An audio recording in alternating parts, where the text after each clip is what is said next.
Today's April 30th, 2018, and you're listening to Human Factors Cast, episode 88, miles per hour. Today, we are talking everything from controlling your house with interactive walls, how Disney is improving the human-robot interaction, and Mozilla's VR chat room. Be sure to throw on your force jacket, because Human Factors Cast starts right now.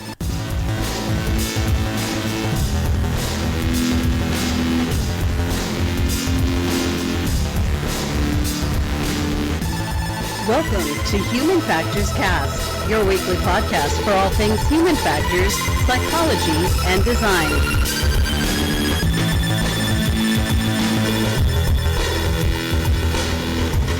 Hey, happy Monday, everyone. Today is April 30th. Welcome back to another episode of Human Factors Cast. I already said that. I'm your host, Nick Roome, joined today, as always, by my good friend and yours, Mr. Blake Arnsdorff. Oh, it's always good when Nick wants to read the intro twice. But how are you, man? I'm good. Obviously, a little. I don't know.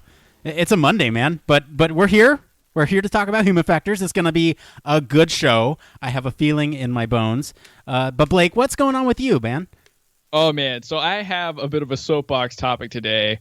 Uh-oh. Really, I'm going to bring up some good examples of this. But Nick, have you ever visited a website or been? Or maybe do you do a lot of e-commerce shopping? I do quite a bit of e-commerce shopping.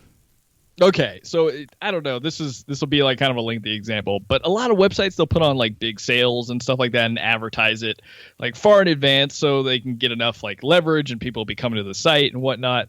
But there's a problem when websites are not prepared for the amount of traffic they're going to get, which can be both a good and a bad thing, right? One, your servers go down, they can't handle the amount of people, but two, you're getting an amazing amount of traffic to your site. Sure, yeah, double-edged sword. And so it happened to me earlier today. I was on it, was doing a giant sale. It's a supplement and fitness company, and their site happened to just crash the second that the timer went down that they were going to do this giant sale. Oh man. But the awesome thing about it, and I threw it up on my Instagram because I just thought it was great to see. It was really simple, but it was a great error page, right? So it had everything that you would need to know to get status updates, as well as some information about if you really had a serious problem, you could call customer service. But I mean, it was clean.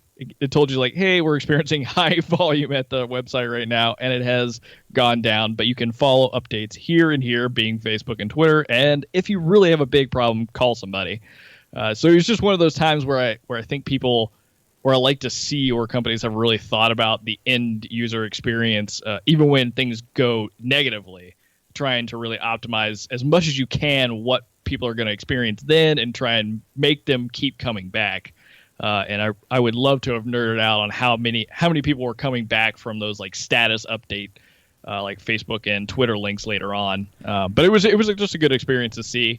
And just another one that I have seen, because I have screwed up so many GitHub things on my own account a million times, and I meant to show this one to you, Nick, but they always do some kind of animated 404 page if something breaks. Yes. And one of my favorite ones is a Star Wars take where I think it's supposed to be simulating their little cat squid being Luke on Tatooine. But anyway, it's just one of those things that I hope companies think about. It's not just about providing a positive experience through the things that you want people to do at all times, like shopping to your website or coming to your site. But what do you do when it screws up? When you make mistakes, how do you recover from them and make sure that people feel, confident they can come back to you? And that's a super important aspect of design. I don't know. Okay, so let me pose this to you, Blake. So there's an error code, right? And here, usability heuristics state that you should not use error codes or something that's sort of, not everyday language for the user. And 404, you mentioned 404. 404 to me has almost become common vernacular. I know what it is, but I'm not sure if that's just me as a demographic or if that's because so many pages have 404'd on me, in my lifetime, that it's become almost a pervasive sort of language for page not found, right? I know what that means inherently, and so whenever I see 404 on a website, there's no it's an acceptable error code to me because as a user, I know what that means. Yeah, it's a weird one because when you start like going down the rabbit hole of those error codes, there are a lot of them. We just see 404 the most, and I think we have become very, very, used to seeing it. But a lot of pages that I see that do 404s as well, they don't really have a lot of great recovery mechanisms. It's more so like one example is Smashing Magazine. Like they have a 404 page that's consistent and it's cute. It's got a cat on it and says like, hey, we didn't find whatever you're looking for, go to these other places. And GitHub does the same thing, but it's not necessarily any kind of recovery. It's like, oh, we don't really know what happened here, go other places. So I don't really know how effective it is, but I do agree that we have become just kind of used to seeing it, and we don't really see a lot of the other crazy error messages or other three numeric error messages all the time. Yeah. But do you have any kind of like suggestions of what they should do instead? Well, no, not what they should do instead. Like I was saying, like 404 is fine for me, but I don't know if it's fine for everybody. And one thing that they could do is like provide search results. I've seen that on 404 pages too. If like whatever URL that you put in the thing, if it has keywords in it, it'll search for those keywords alongside the 404 page. I've seen that before on a couple domains. But I'm looking at the Onnit thing that you posted here on your Instagram, and I'm not seeing any code, which is why I actually brought this up. But it's nice to see, like, this is a great example, right? They, like you said, they provide external links so that way you can follow them and see kind of the social media component of what's going on with the status of the site. Yeah, and it's one of those that I liked more than, let's say, like the GitHub one. But and again, GitHub's geared towards a totally different demographic, so 404 would definitely play. Oh yeah, a lot higher there, right? But in this case, it's preventing any of that from like hitting some end user, because this is like a totally demographic that may not be as technologically savvy or doesn't really want to see any of that kind of information. Just give me what I can actually use as like a human being and where I can go to find out more. So I thought it was a really good design choice on their part. So Blake, I got a couple things to mention here. The saga of MoviePass continues. Yes. I feel really bad for recommending this to our listeners. Like a couple weeks ago, just this, they're engaging in this shady practice right now where they are changing the terms of service, and it reminds me of in episode 5, The Empire Strikes Back, when Darth Vader goes, "I'm altering the deal. Pray I don't alter it further." Because honestly, the deal was, you get unlimited movies a year, and unlimited is in quotes because you get one movie a day. So in essence, you get 365 movies a year. Then they retracted that plan and added this: you get 4 movies a year, or sorry, four movies a month. 4 movies a year would be much worse. 4 movies a month. Oh, Nick, don't tell me this has changed again, though. This has changed again, but it's for everybody. So now instead of you used to be able to go and watch as many movies as you'd like. Or the same movie multiple times. And then Friday morning, right after the Avengers Infinity War comes out, sure enough, they say, you've already seen this movie. You can't go see it again. And what? Yep. So they've implemented this one time. You can see a movie one time now. And it just doesn't feel fair. It feels like very bait and switch kind of dark, UX-y. Like, it just feels slimy, man. It just does not feel good. Especially for you, because you should have been on like the quote-unquote grandfathered in side of that, yes, or it shouldn't have really affected you. Well, and that's what I'm saying is, like, they've changed the terms of service after I've already purchased this product, and now I'm not paying for what I thought I was paying for in the beginning, and I've paid for an entire year up front. So, yes, I could go in and request a refund for the rest of the year, but I'm sure there's got to be some class action lawsuits against this thing. Anyway, saga of MoviePass continues. So at this point in time, I'm not recommending it. It just feels slimy. It feels really bad. But that leads me to my next point. So not MoviePass related, not Avengers Infinity War related. Well, kind of. I'm not going to spoil it for you if you haven't seen it. Don't worry. I know you haven't, Blake, so I'm not going to spoil it. Don't worry. But at the end of the movie, I swear I'm not going to spoil it. Please stick with me. At the end of the movie, he's going to spoil it. I'm not. We happen to be sitting in front of some teenage girls, and my partner and we have often discussed. Have you seen these videos on YouTube that are like this movie ending explained? Right? Have you seen these? Yeah, I've seen those before. So my partner and we were sort of expressing like, wow, who would ever need these things, right? Who would need videos that explain something so cut and dry and obvious? And not going to spoil the movie. Don't worry. The ending of the movie was pretty cut, dry, and obvious as to what happened. And the first thing when the credits rolled, we hear these teenage girls behind us saying, oh man, I need to go home and watch a YouTube video that explains that. And we kind of both looked at each other and said, that's the demographic that those videos are for. And it kind of reminded me, that the people who produce those videos are producing for a certain demographic, and they have to be in touch with that demographic. And the fact that I wasn't even aware that demographic existed was kind of eye-opening to me. Well, yeah, it makes sense though, right? Because it's not a set of people that you're creating content for. You don't view the same content likely, and all that kind of stuff. I mean, that's kind of interesting, and maybe I'm misconceptualizing what these explain what the end of the movie YouTube videos are like. Because I know a lot of people were sending me explanations of what happened across, almost reminder YouTube videos of what happened across all the Marvel movies that get to Infinity War. And I found that helpful because it's been so long since I've seen a lot of them. Yeah, but that's kind of a weird twist what you're talking about, like the ending explained. Yeah, so recap videos are different, right? Because recap videos will be like, okay, look, this is what happened in the last couple minutes of or this is what happened across the movie or whatever.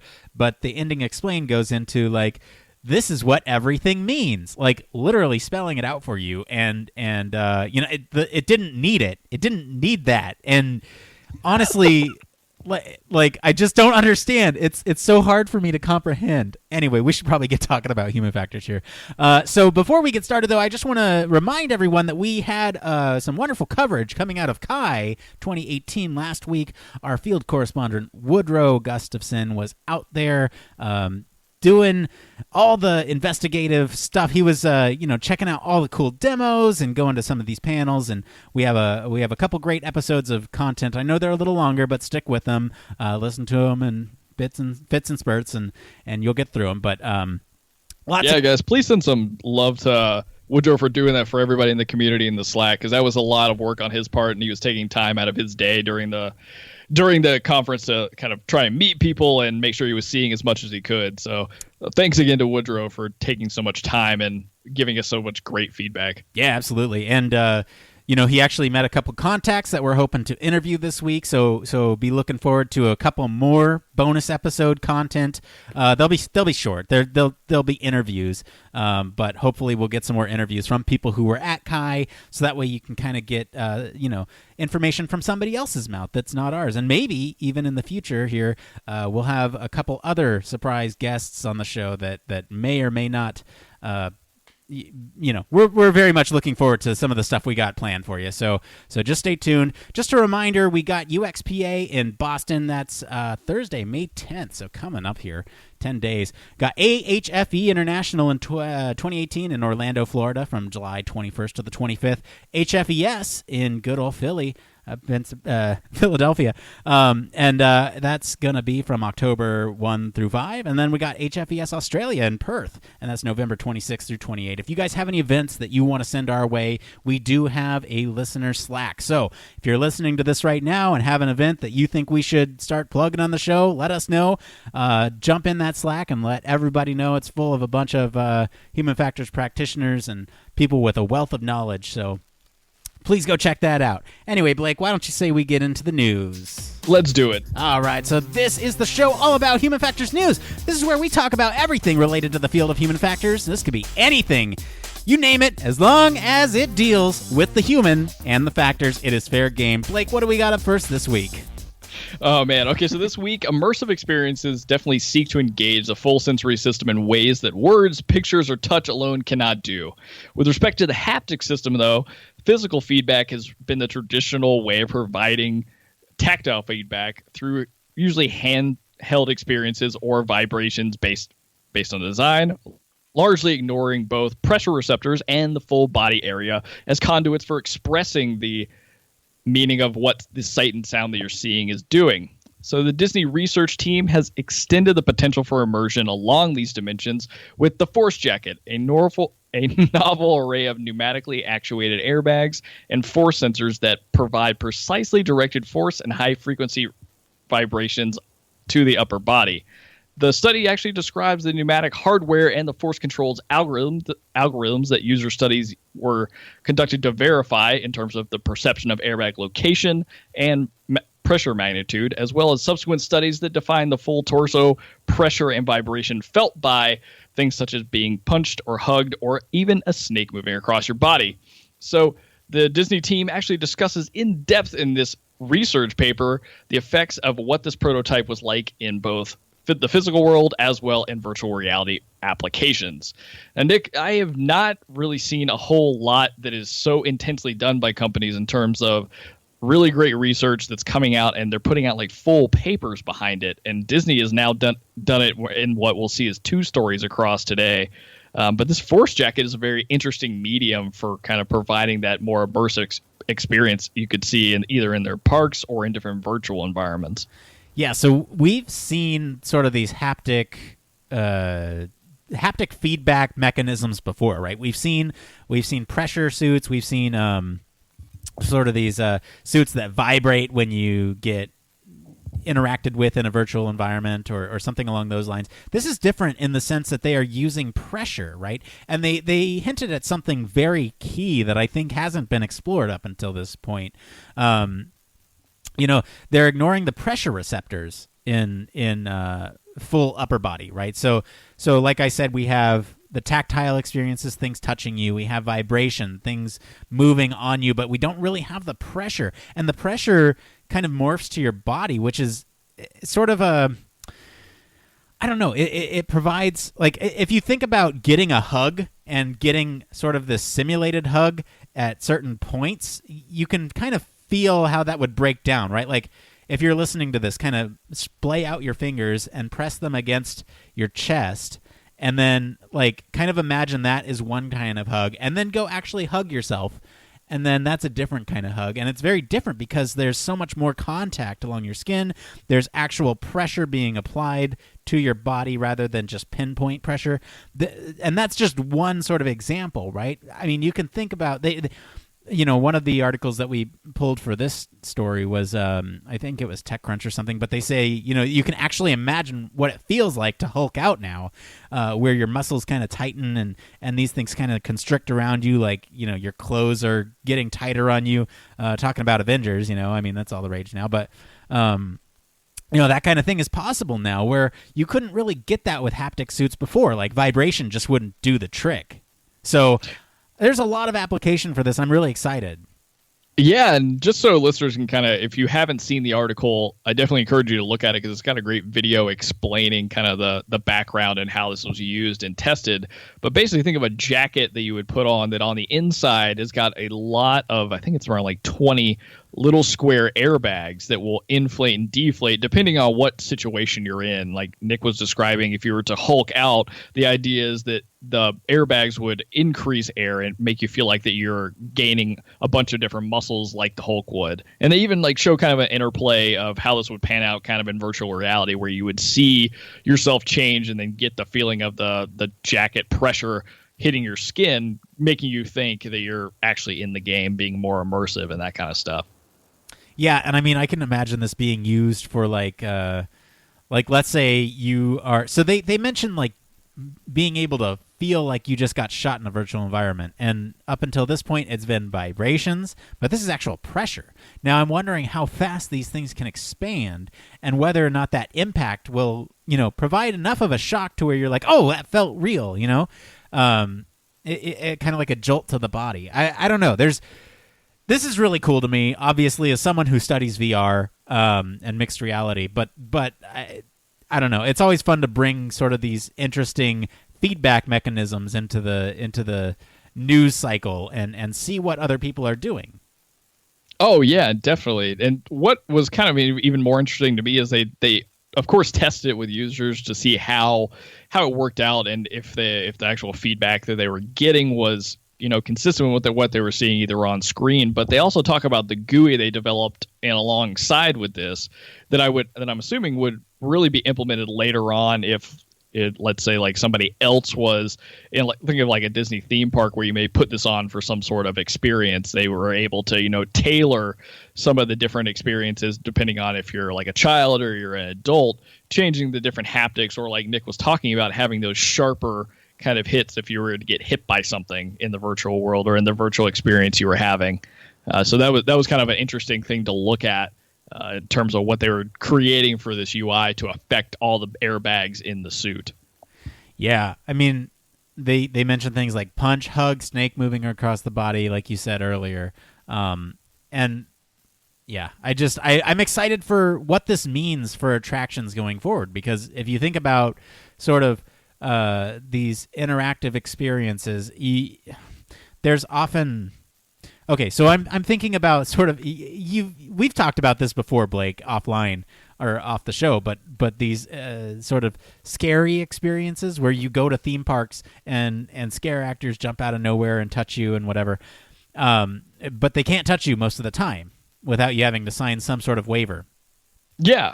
And what you could do with this is you're in a virtual environment, like a virtual scare zone, if you will, and you get all the sensations of touch and whatever on you, and that might be more scary than not. I don't know. Like I'm thinking of what kind of theme park applications, or getting a hug from Baymax, which kind of leads into our next story, right? Oh, it totally does, because this is what I think of when I see the next story. All right, let's go ahead and get into it then. We kind of hinted at it. It's also Disney, so... Yes, indeed. So more Disney research. So no longer confined to cages and factories, robotic systems designed to exist among humans can be found interacting in diverse settings, providing information, entertainment, education, therapy, and even physical assistance. In these scenarios, physical interaction may substantially enhance human-robot communication, productivity, and even the infinity. Where physical robot-human interaction is expected, robots should be compliant and reactive to avoid human injury or any kind of hardware damage when they're interacting with humans. To meet these kinds of requirements, both passive and active compliance in a robot system is being developed using some 3D printed soft skin modules, which sense force via an air-filled cavity, similar to what we were talking about with the jacket airbags, connected to an actual air pressure sensor. And these force sensing modules are actually designed to cover various small lengths of a humanoid hand or another robot part that enable the robot to sense force over a large area or over its entire body, while requiring less cumbersome electronics or even wiring or other tactile sensors to work or interact with humans. So if you, just to give a visual for this, think of like basically a robotic arm coming out of a box, but with a large Betamax looking skin to it that is both, again, like kind of forced out by air. So it's very, very much similar to the kind of the idea of what's inside of this force jacket, but it's just being used to give kind of a skeleton and a spongy feeling, kind of if you're to squeeze your own arm of a robotic arm.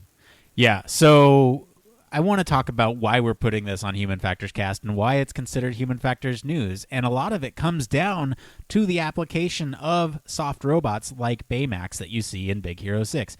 There's this concept of a therapy robot, right? Where, you don't want something cold and robotic to be a therapy thing. You want something that you can hold, something that you can hug, something that you can just express emotion with.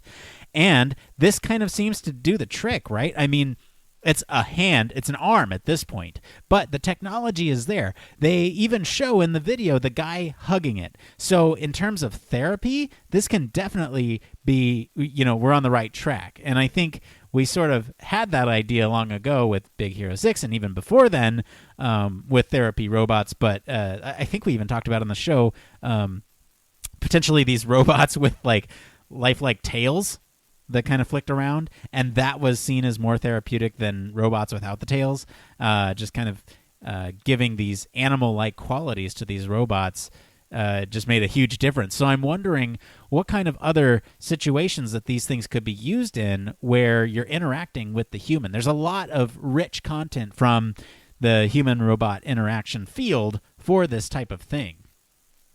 Yeah, and I mean, to pull off of what you might see this used for in like Disney World or Disneyland, I could see this being like a real life beta, or part of a real life Betamax, walking around and interacting with children or other adults, anything like that. But I think what surprised me the most, beyond just the obvious kind of really amazing tactile sensors and what happens when you actually hug it and is able to kind of create that actual feedback for you, like it's indenting and it's kind of enveloping you in its own like embrace. But watching it actually use and articulate its hands, and realizing that through one of the videos that they show, and they talk a little bit about it in the paper, what is in that in the thing it grasps is like 6 marshmallows that are in a little bag, and for it to be able to grab something so precisely, but enough not that it's squeezing anything down or breaking anything or squeezing the package open, is pretty amazing to me. And then the interaction with the human as well seemed it's a little bit kind of jarring, but it's very seamless in terms of it knows when to let go or when it should grasp harder, those kind of things. So I mean, the robotics all around seem like they're really coming along from Disney's perspective. Yeah, you know what Disney's going to end up using these things for? So I can only imagine like a myriad of things. One of the ones I thought they were going to do is like replace a lot of the walking around characters with them.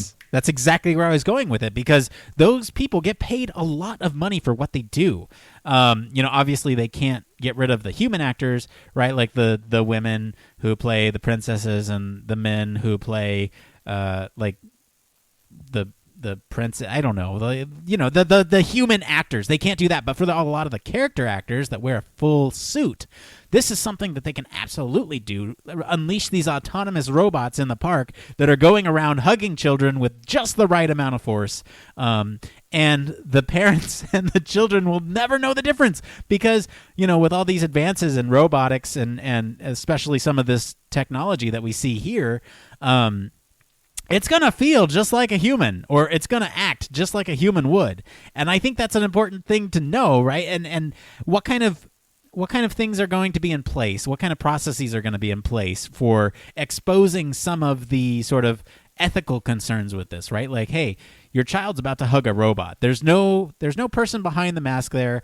If the robot runs haywire, that's a risk you accept when you bought the park ticket. Like, how do they communicate these things, and how do people know? Is it even important, as long as these things function well and do the job that they're supposedly going to do? I don't know. There's a lot of process questions that I have around sort of the implied use for these things than the actual thing itself. And I think that's what's also important to kind of spark these discussions.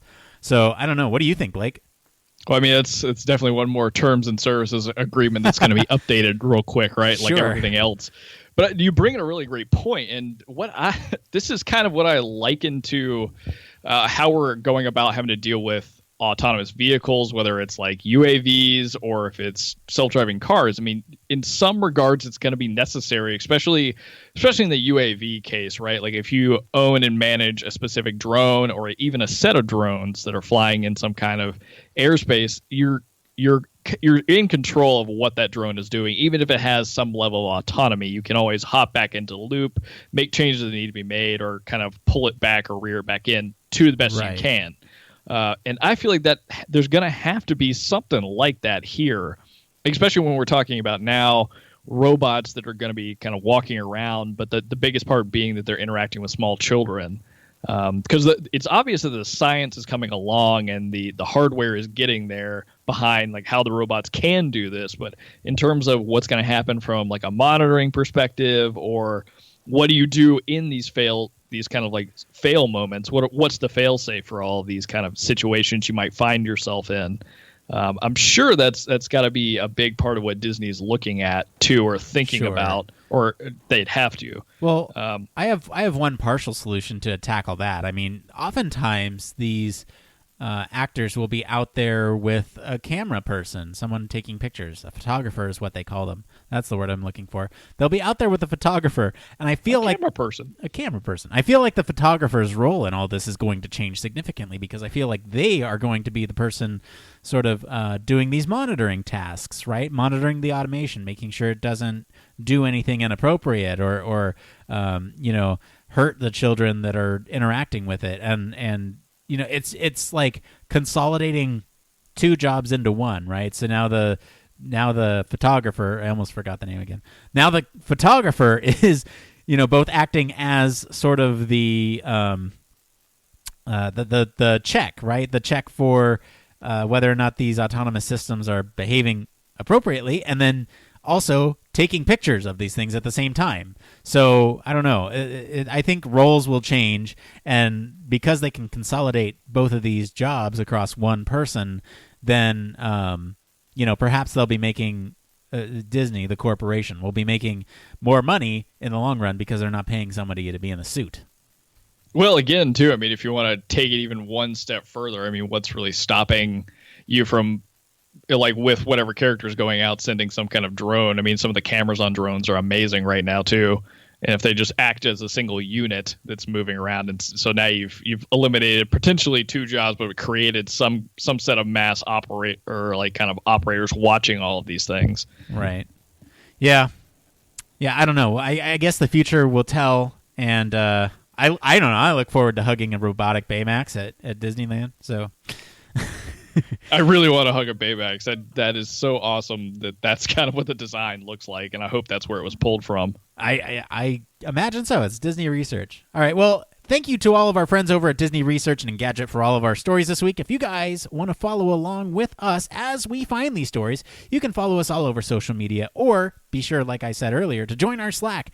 We post all the links to the original articles over there, as well as some that we don't post on our social media, because we want to make it special for the people who are hanging out in our Slack. All right, Blake, what do we got up next this week? All right, so last week at Tribeca Film Festival, Mozilla previewed its newest concept, a VR hangout service called Hubs. And unlike the virtual reality environment shown off by Facebook and others, you don't need an account to sign in for the platform or a plugin to use. You just click the URL link and you'll be able to be taken straight into the digital space in full VR. And since Hub is built on VR web, Mozilla claims that you'll be able to view it on any mixed reality headset starting last week. It would be so. Hubs isn't the prettiest of service, but it manages to pull off easy VR group chat, and it can be a stepping stone towards simple recreational and professional meetings in virtual reality. So, Nick, I took a look at this, and I definitely think it would be something fun to try with friends, but I'm not sure about the professional aspect of it. Yeah, well, not its current representation in this article, I think. You know, that's absolutely a little bit out of the realm of plausibility there, but yeah, I absolutely think that something like this could be used in a professional setting. Just imagine like Woodrow talked about it from Kai last week. You know, you have that sort of 3D representation of a person who can be beamed in to present, you know, with just a couple cameras and a projector. And this is kind of taking just the avatar approach, right? If you know roughly the approximation of who you're talking to, I think that adds a lot for these communications, right? And like interpersonal communication is really interesting. There's a lot of things that we pick up from body language and all that, so you don't get that in a virtual environment. And it's going to be interesting to see how we evolve over the next couple of years as these technologies become more and more pervasive in not only our personal lives, but our professional lives as well, and in the workplace, and how sort of these virtual rooms, right? We already do telecons. We do these conferences over the telephone, and it's already sort of halfway there. Some companies do video conferences where you can actually see the other people in another conference room, and you get that body language. And now, I don't know. I honestly don't know. Even as somebody who studies virtual reality and augmented reality and mixed reality, what sort of the benefit to having this virtual space for enterprise is going to be. Because you can accomplish the same thing through these telecons, right? Where you basically, or video conferences, where you can see the other parties. The only thing I guess that's missing is that when they go off screen, you can't see what they're doing. You can't see them mouthing bad words about you, etc., etc. But I will say there's a ton of potential in the future for mixed reality. If you can imagine an empty seat next to you is populated by someone who's miles and miles away from you, that's cool to me. That's really neat. But this is kind of neat, and it reminds me of that thing I talked about on the show a couple weeks ago. What was it called? Rec Room, where you kind of had these avatars, and the heads are kind of disembodied. They look like ambiguous Lego figures almost. I don't know, but I think the main thing that Mozilla is doing here that I am like super on board for is making virtual environments and sort of interacting with the social component of these virtual environments. They're making them ubiquitous, and I think you can pretty much access this just from the website, right? You don't even need a headset, but it helps. Is that right? Yeah, according to the blurb here, all it is just literally you need the URL link and you can go straight to it. You don't need a plugin or any kind of account, which is amazing because that's going to be a lot of people that can potentially use it, which is probably their kind of like reasoning behind making it so simple to get into and maybe a little bit easier to even, or a little more simplistic in terms of what you might see Facebook doing that has like built-in accounts and things like that. But you bring up a great point with the mixed reality version of this, because I was wondering myself, like if I just hop in and I don't have a headset or I'm just looking at and it's on like web VR, that's not really going to give me that much different of an experience than like you were talking about if you're just using Skype or any kind of like telecom service that provides video. But if you were able to actually look next to you and you could see some embodiment of the person you're talking to, maybe even if you could see some of their gestures or any of that kind of stuff, really give you more information about not just like what their voice is conveying, but maybe what they're even feeling from their body language. I think that just adds that little bit more in terms of like the step towards like true telepresence. So this is just it's a cool little technology, and I'll be interested to see how it evolves over time, right? Because a lot of stuff that Mozilla does is very open source. So usually this stuff kind of starts off small and then expands. Yeah, I don't know. I'm trying to do this live right now. I'm trying to actually get in the virtual environment here to test it out, but it's not giving me any luck here. So not as simple as advertised. That's not as simple as one might think. Wait. Hold on. Enter on screen. I don't know what this means. Grant mic permissions. Okay. So we're going to be podcasting in Mozilla's hubs here. So let's just check this out here. We're going to be transported to a place. There may or may not be some offensive language coming our way. Just making sure that we sort of disclaimer everyone first. I don't know. Okay, so yeah, cover our bases. Yep, we are in a virtual environment. I'm looking around. Hey, is anybody here? Can you hear me? What did you name the room? No, it's Uncommon Serene Place is where I'm at. So I don't know. The lag is really bad. I'm not on a very high-end computer for where we record the show notes, but I don't know. I'm in some place. And it's some uncommon serene place is what the thing says. I can't use WAS to move. Okay. I'm at 2 frames per second. So maybe it's not as accessible as one may hope, but I don't know, cool concept. Yeah, you can pick up a rubber duck and throw it, but that's about all I can do right now. I don't see anybody in the room either. I'm not were really you sure in there? About movement. Did you just go in there? Yep, I'm in there, and you can move around with the arrow keys. It's pretty cool for a little like. It's a very, very video gamey, goofy, like trash can robot kind of feel, but it's pretty sweet looking, especially since it's free and you don't really have to do anything but say, hey, you can use my microphone, and that's about it. Yeah. Hey, let's see here. Are you in Uncommon Serene Place? Because I'm looking for I am in Gifted Serena Sori. Ooh. Or Sienna, excuse me. So. Oh. Hang on, see if you can come into Uncommon Serene Place so we can hang out together while we podcast. We can wave at each other and stuff. Oh, yes. Okay, here. I don't know if this will even work. All right. I'm going to give you a link and we can try that out or something. Okay. Like that. All right. We'll try it out. All right. Let's see. We're trying this live. You're getting a Human Factors Cast exclusive. This is the first. I really did not even think about trying this beforehand. I just shot you a link that should take you to the room. All right, Gifted Sienna Sori. Okay, let's see here. All right, so we're clicking on it. We're seeing if it works. I am getting in now. We will see. Is that you don't see anybody in there at all? No, and it's got a little like this is the amount of people in the room, so I haven't seen it change yet. Oh, interesting. But the UI is not bad. I mean, it makes a lot of. It's pretty intuitive. I mean, it's got a little menu that gives you, like, you can invite friends, learn the basics of the space, sign up for updates, report issues. That's pretty sweet. It'll give you an idea of who's in your room. You can, of course, like stop your mic sharing and all that kind of good stuff. So it's interesting, but still don't know what it's like when actual people in there. Yeah, I don't know. Do you see me? I think I see somebody. Did you give yourself a name? I did not give myself a name. Oh, dude, this is totally you. Do you see a duck in front of you? I see a duck in front of me. I'm like right. hardly. Oh, hey, there you are. Hey, look at that.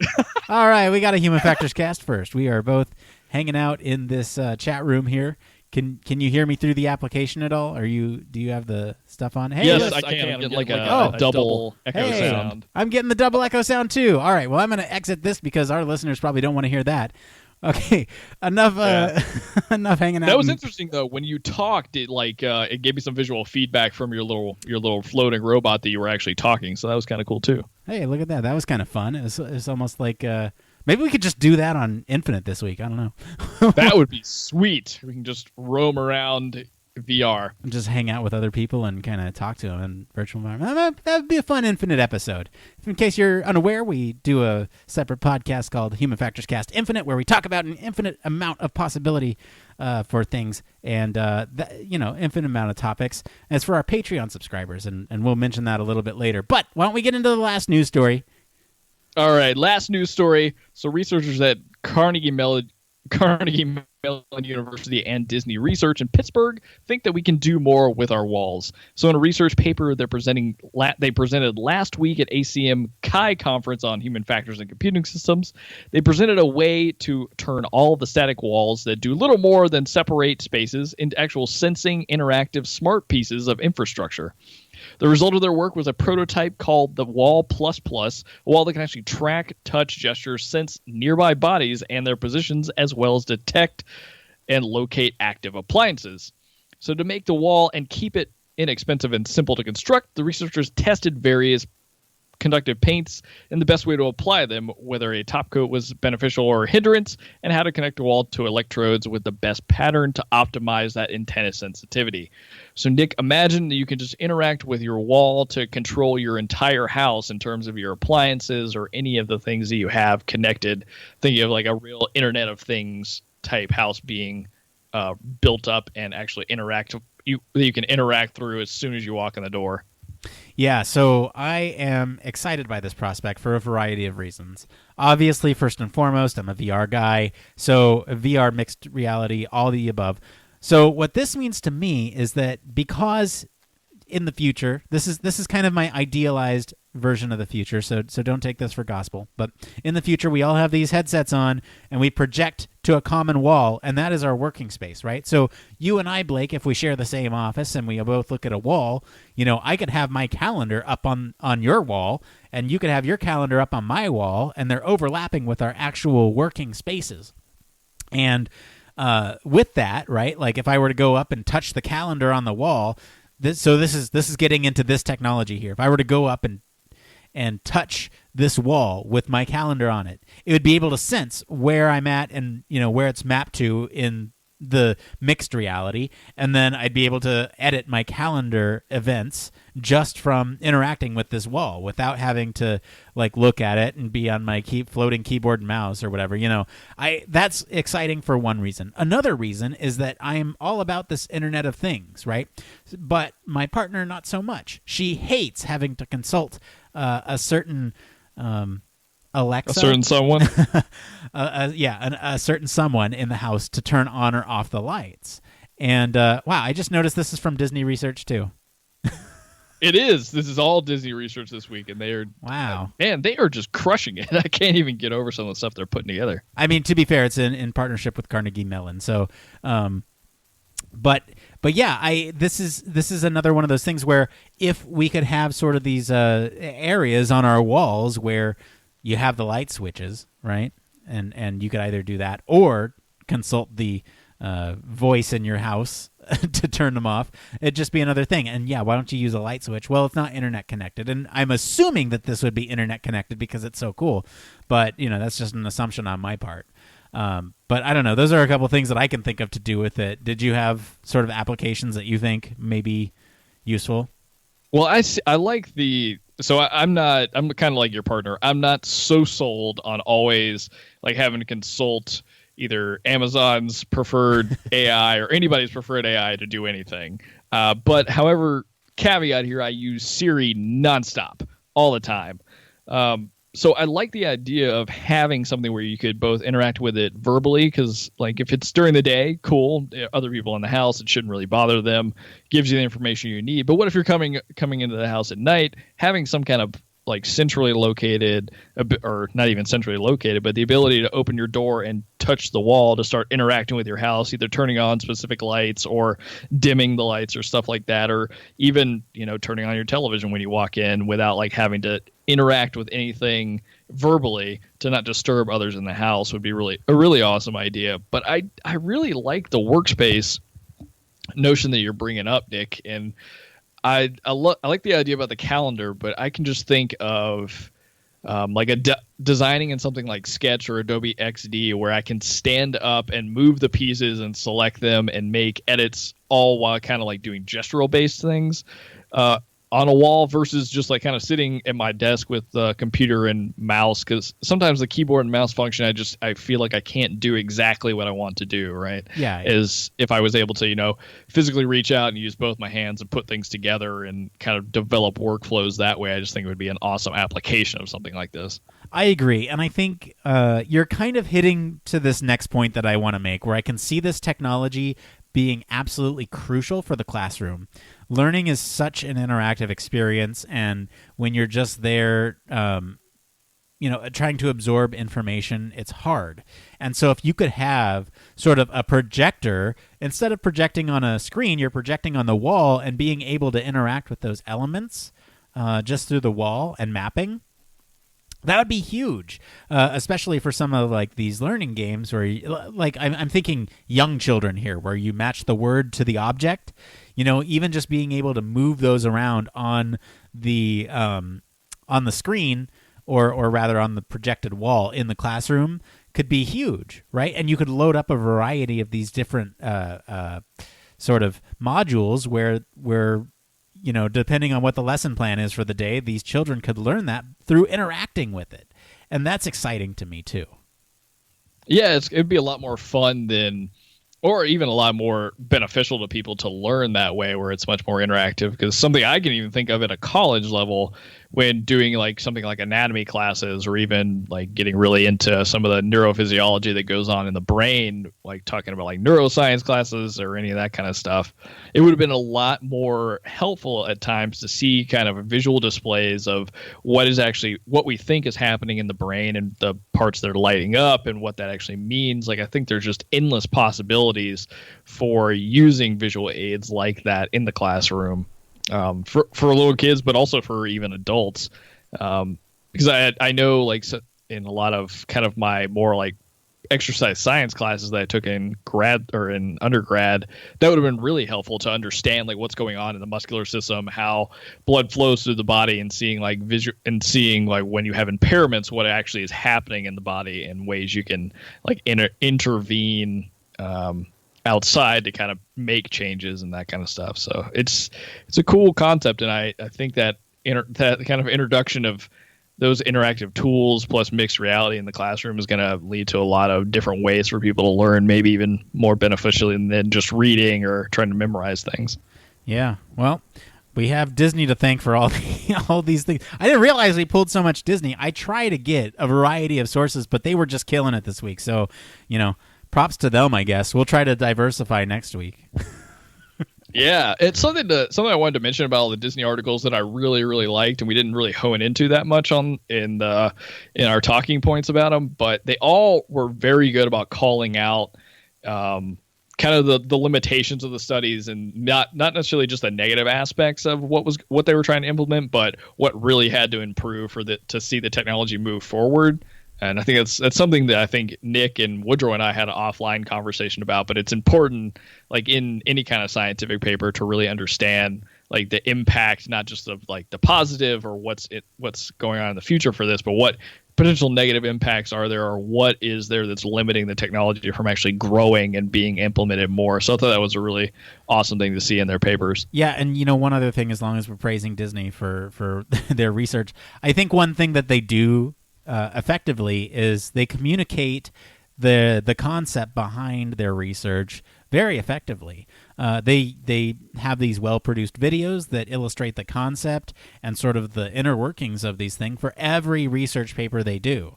And I think that really does a good job of sort of explaining what the intent, purpose, and implications are to the wide variety of people, right? Like, it's not just human factors practitioners that are looking at this stuff. It's other multidisciplinary domains that are kind of dissecting these pieces and saying, hey, what can we use for our field? And they do a good job of explaining it in such a way that, anyone could take this and run with it. And I really appreciate that about them. So there's that. Yeah, I definitely advocate for their visual abstract is what those videos feel like to me. They're like a minute and 30 seconds of all the stuff you really want to know off the top of your head. So it's really good. Yeah. All right, Blake, why don't you say we get into what came from Reddit this week? Let's do it. It came from.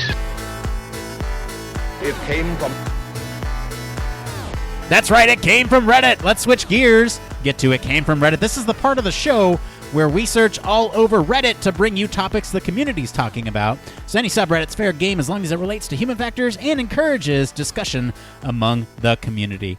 Blake, what do you want to do? So we got time for one of these. I'm leaning more towards two, but I want your opinion. Let's go to two. All right. So this is from... Oh, God, this name is not going to happen, but it's from the user experience subreddit. It's SFE7ATLA7AM.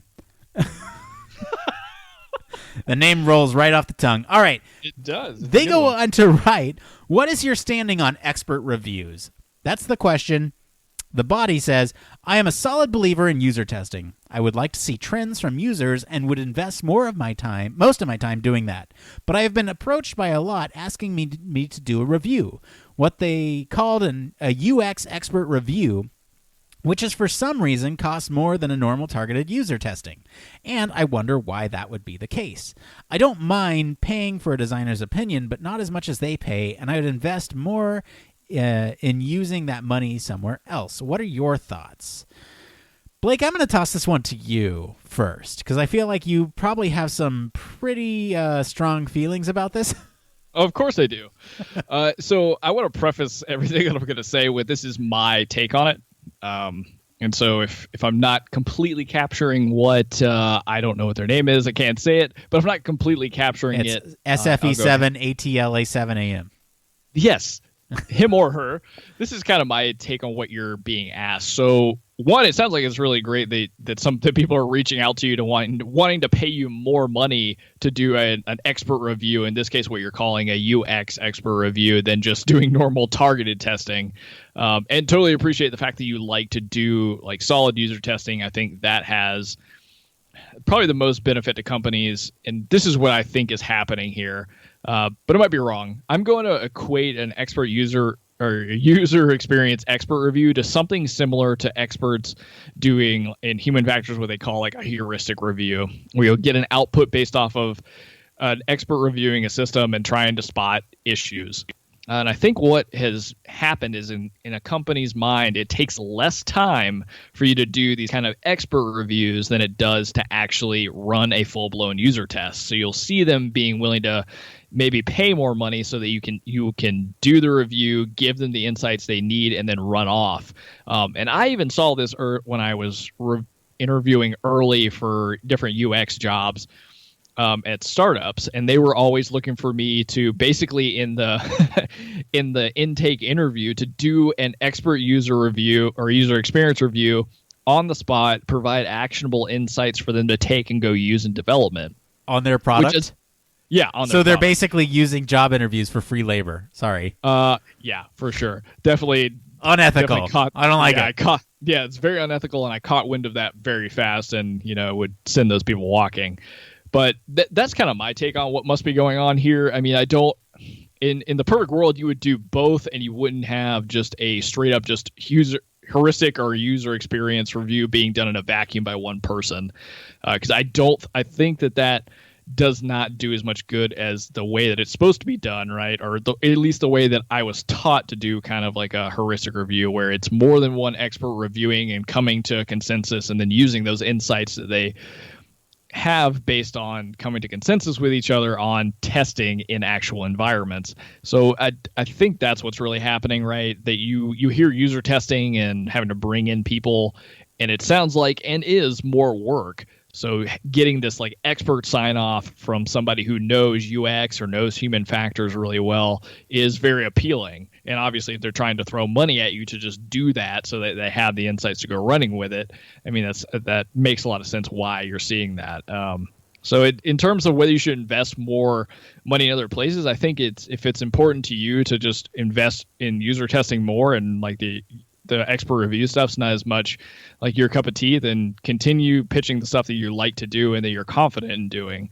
Personally, I think there's a place for both, and I think that they should be interplaying together, but that's just my kind of opinion and the way I like to tackle problems. So Nick, what do you have on this? I'm pretty right there with you. I think the difference for me between user testing and these heuristic reviews is almost the summative versus formative assessment or evaluation, where the heuristic or UX expert reviews, whatever we're calling it, the review piece is almost a summative evaluation, which is kind of looking at the outcome of whatever thing you've been working on, right? It could be a program, could be anything. But that's sort of, in my mind, what the expert heuristic review is for, where the user testing is much more a formative evaluation, where you are kind of continuously iterating on something. You continuously need feedback on these changes, and to do that, you use these user assessments or these sort of usability tests to inform what is the next step. And the thing with these summative UX expert reviews, heuristic reviews, I'm getting thrown off by terminology here, but it's all essentially the point I'm trying to make is that with these, you have somebody who has potentially done evaluations on a lot of different products, and they have started to identify sort of these trends, right? And that's what a heuristic is. It's these trends over a lot of different programs that hold true or should hold true for every program. And so these experts, if you will, are sort of trained in and have this eye for it, and all they need is the context for how your system is going to work. And they get that very surface level assessment, where these user assessments are going to be much deeper. They're going to be much more intense. You're going to get a lot more information out of them, but they're more expensive to do. So I'm kind of on the same page with you, Blake. I just wanted to add the formative and summative piece in there because I feel like they come in at different times. And I don't know. That's where I'm at with it, but I largely agree with you and your assessment of expert assessments. Yeah, in this case, it would be really nice to know what they mean by expert or UX expert review, because I am likening that to a heuristic review, because I can't imagine what the giant difference is there. I mean, that's kind of what it just sounds like. So it may be something completely different, but I've got a feeling that I'm not incorrect here. I have a feeling you're not incorrect either. Well, that's going to be it for today, everyone. Did you like our news stories that we covered Disney so much this week? Let us know. If you have any suggestions for topics that are not Disney, you can follow us all over social media. Join the discussion on our Slack. Head on over to the Human Factors Cast, LinkedIn, Facebook, or Twitter at HFactors Podcast. Be sure to check out our SoundCloud and leave us a comment over there, or send us an email at humanfactorscast@gmail.com. If you want to do things the old-fashioned way, you can leave us a voicemail at 901-646-1432. That's 901-646-1HFC. If you like what we're doing and want to support us, you can support us on our Patreon at patreon.com/humanfactorscast. We just went through and did a big revamp a couple months ago. We got a couple interesting things like Human Factors Cast Infinite, like I mentioned. Heuristic reviews, we have those on there. Professional reviews, you name it. So if you can do that, great. If not, just go ahead and like, subscribe, review us, do all that stuff. All those metrics help us out too. Word of mouth. We got some word that some people have been talking about us, and that's good. So do that. That helps us too. And of course, you can always reach us on our home on the web, humanfactorscast.com. I want to thank Mr. Blake Arnsdorff for hanging out with me and talking all things Disney today. Where can our listeners go and find you if they want to talk about Baymax robotic arms? If you guys want a Baymax hug, you can always find me at Don't Panic UX across all social media platforms. Nick, thank you for such a wonderful show. It was good. I liked it. As for me, I've been your host, Nick Roome. You can find me on LinkedIn or Twitter at Nick_Roome. Thanks again for tuning into Human Factors Cast. Until next time, it depends.